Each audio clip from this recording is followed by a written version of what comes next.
জুলাই আন্দোলনে যখন উত্তাল রাজধানী, তখন বিক্ষোভ দমনে বেপরোয়া ছিল আইনশৃঙ্খলা বাহিনী। প্রাণহানি ছাড়া এ সময় গুরুতর আহত হন অনেক শিক্ষার্থী।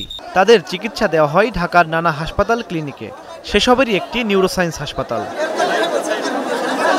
সে সময়ের মানবতাবিরোধী অপরাধের মামলায় ট্রাইব্যুনালে সাক্ষ্য দিতে আসেন হাসপাতালটির চিকিৎসক মোহাম্মদ মাহফুজুর রহমান।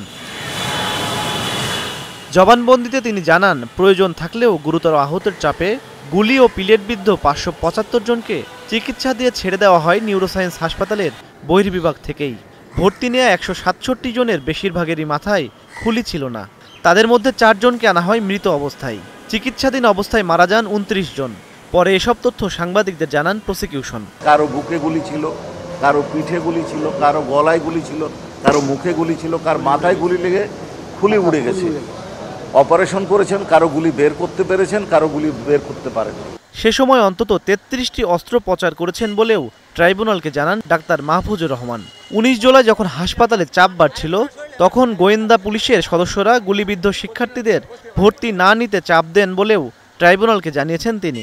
চিকিৎসায় বাধা দেওয়া হয়েছে, সেই বর্ণনাটা উনি দিয়েছেন। রোগী ভর্তি করতে নিষেধ করা হয়েছে এবং তৎকালীন পুলিশের ডিবি শাখা থেকে তাদেরকে এটা বলা হয়েছে। এইটাতে উনি, অর্থাৎ ডাক্তার মাহফুজুর রহমান সাহেব, উনি শেখ হাসিনা, স্বরাষ্ট্রমন্ত্রী আসাদুজ্জামান খান কামাল, তারপরে ওবায়দুল কাদের সাহেব, উনি অবশ্য একটু ওনার একটা প্রচলিত নাম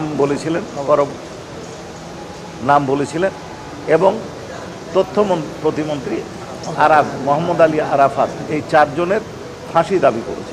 ২০২৪-এর জুলাই আগস্টে সংগঠিত মানবতাবিরোধী অপরাধের এই মামলায় বুধবার ডাক্তার মাহফুজুর রহমান ছাড়াও সাক্ষ্য দিয়েছেন আরেক চিকিৎসক, নার্স ও চানখারপুলে নিহত শেখ মেহেদী হাসান জুনায়েদের মা। ইমন মাহমুদ, স্টার নিউজ, ঢাকা।